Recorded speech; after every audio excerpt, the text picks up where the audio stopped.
Pour répondre à ces questions, nous avons créé les histoires et nous y croyons. C'est le principe de toutes les religions. Les chrétiens croient à leurs histoires, les hindous à une autre, les juifs encore une autre, les musulmans à la leur et les bouddhistes encore à une autre différente. Chacun explique la souffrance du monde et comment y remédier. Seulement, il est simple de comprendre qu'ils ne peuvent pas tous avoir raison à la fois. Mais en plus, malgré toutes ces histoires, force est de constater que la souffrance dans le monde n'a jamais cessé.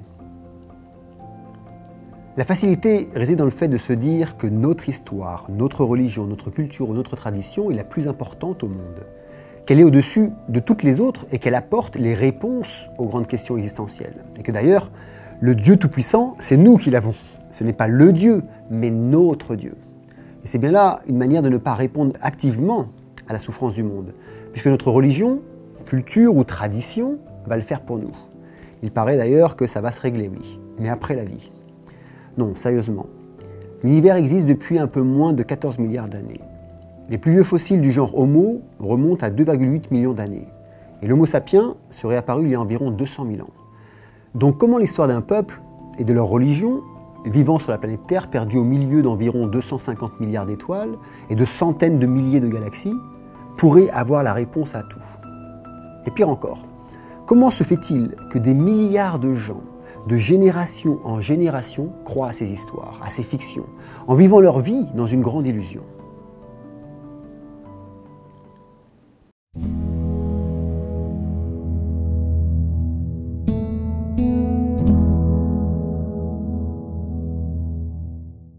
Lorsqu'on est jeune et adolescent, on vit dans la fiction que notre milieu familial a créée pour nous.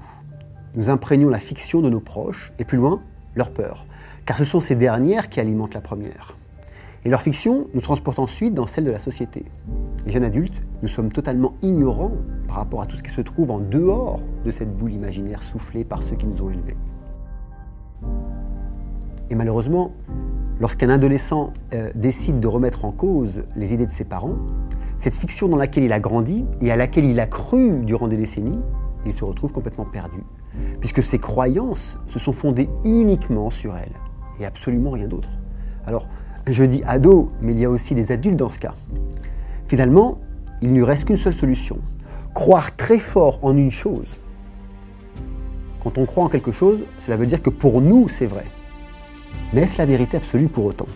Vous allez tous me répondre non, n'est-ce pas? Alors, il en est de même pour les parents, la famille, le système de travail, le système de société, les religions, les traditions. Ce n'est pas parce qu'on y croit que cela est vrai. Et vivre uniquement dans sa fiction ou celle imposée par d'autres revient à dire que nous vivons dans l'ignorance. Pourtant, c'est bien cette ignorance qui est enseignée dans nos écoles et universités aujourd'hui. Une ignorance où j'essaie moi-même de sortir mes propres enfants. Mais ils sont désormais trop pris dans leur propre fiction, trop insérés dans le système, qu'ils deviennent ignorants du monde réel, de la grandeur des possibles. De même, nous avançons tous ainsi car nous avons besoin d'un désir réel de réponse à nos questions. Pour ne plus vivre dans l'ignorance, il faut devenir déraisonnable et retourner tout système, toute croyance auquel nous sommes attachés.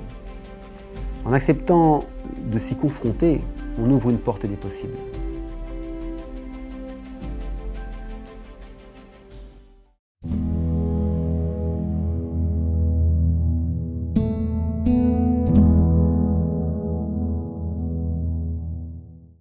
Face au fléau ignorance plus vie illusoire, l'humain développe des formes d'intelligence supérieure à la nôtre, pour comprendre, pour savoir, pour aller plus loin, aller plus vite, devenir immortel et ainsi créer une autre histoire, une autre fiction, des autres dieux, puisque celles du passé se font disrupter petit à petit. Rien ni personne n'y échappera à cette course contre l'IA. Si vous pensez que ce que vous faites là maintenant ne pourra pas se faire remplacer par une intelligence artificielle, c'est que vous êtes déjà remplacé. Il faut justement penser l'inverse pour rester serein. En effet, tous les métiers vont y passer. Médecins, secrétaires, chauffeurs de taxi, musiciens, artistes, avocats, juges, les métiers manuels, les éducateurs, les professeurs, les coachs. Et ce n'est pas pour demain, non. C'est déjà en route à l'heure où j'enregistre cette vidéo. La science est sur le point de créer des surhumains pour combler les lacunes des humains. Ces intelligences artificielles, qui n'auront bientôt plus besoin de l'autorisation des humains pour agir, vont chambouler nos modes de vie. Et je dis ça de la même manière que depuis les années 90, Internet a bouleversé nos manières de vivre, de communiquer, de dépenser, de s'informer. Certains pourraient se dire que ça n'arrivera pas si on empêche les intelligences artificielles de prendre le contrôle. Mais réfléchissez un peu. Si la Chine, les USA, la Russie décident de créer des IA autonomes et que la France ou la Belgique refusent, quel poids auront-elles face aux autres pays? Et vous savez quoi? Elles s'y mettront aussi juste pour se protéger. De la même manière que pratiquement chaque pays a sa bombe atomique pour se protéger de ceux qui l'ont. Seulement, en vivant dans notre propre fiction, nous devenons ignorants des fictions des autres. C'est d'ailleurs sur cela que sont créées les informations pour nous maintenir dans une seule fiction, y compris les réseaux sociaux, affichant sur nos murs uniquement ce qui nous intéresse et représentent que quelques dixièmes de l'information. En somme, il faudrait que tout le monde soit réellement informé, donc pas ignorant, et s'accorde à penser que les intelligences artificielles autonomes ne seraient pas une bonne idée. Ainsi, nous pourrions l'éviter. Sinon, ce sera notre avenir de demain matin.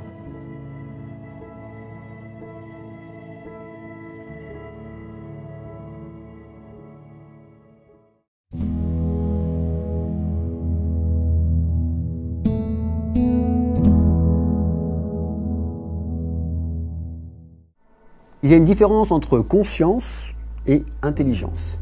La conscience permet par exemple de ressentir les choses, de les vivre intérieurement, de saisir émotionnellement la souffrance. L'intelligence permet d'analyser les problèmes, mais aussi de les résoudre. Et comme le dit si bien Yuval Noah dans son livre Homo Deus, il n'existe pas de programme de création de conscience artificielle, mais seulement d'intelligence artificielle.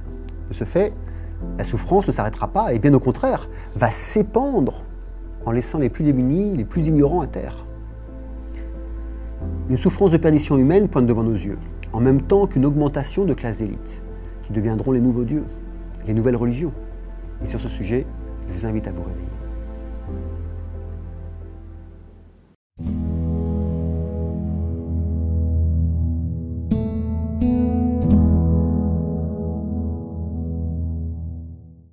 Je n'en sais rien. Cependant, je dirais intuitivement maintenant oui. Mais dans 10 ans, 20 ans, 30 ans maximum, il sera trop tard. Le capitalisme, le nationalisme, la crise financière ne sont que des aiguilles dans une botte de foin face à ce danger imminent. Les GAFA de Google, Amazon, Facebook et Apple l'ont bien compris et investissent des milliards au développement d'intelligence artificielle de plus en plus performant.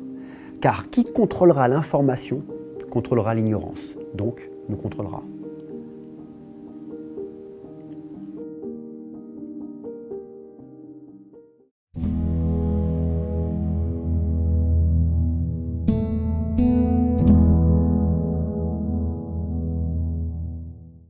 Encore une fois, je ne sais pas. Cependant, l'histoire a maintes fois montré que nous avons su nous arrêter à temps en ce qui concernait certaines guerres ou l'usage de la violence. Mais il reste un bémol, les pouvoirs politiques construits sur une fiction oligarchique ancestrale, qui aujourd'hui décident encore de laisser leur peuple mourir de faim, alors qu'à notre époque, nous mourrons plus de trop manger que de famine. Finalement, je dirais que nous avons les moyens de réagir ensemble, nous avons les moyens de nous protéger, nous humains, Homo sapiens. Nous avons les moyens d'aider les autres à ne pas souffrir. Pour cela, nous devons nous unir. Que ce soit pour la planète qui nous abrite, pour aider nos semblables et les animaux, ou que ce soit pour nous protéger d'une invasion d'intelligence artificielle nous mettant encore plus esclaves que nous sommes déjà. Nous devons élever nos consciences à un plus d'amour universel, de compassion, d'empathie, et surtout de ne plus croire aux fictions qui nous ont été imposées depuis notre enfance. Nous devons reconstruire un nouveau monde. Il ne se fera pas chacun dans son coin. Si nous ne décidons pas, nous, humains, d'autres décideront autre chose à notre place, et nous en deviendrons les servants. Pensez-y.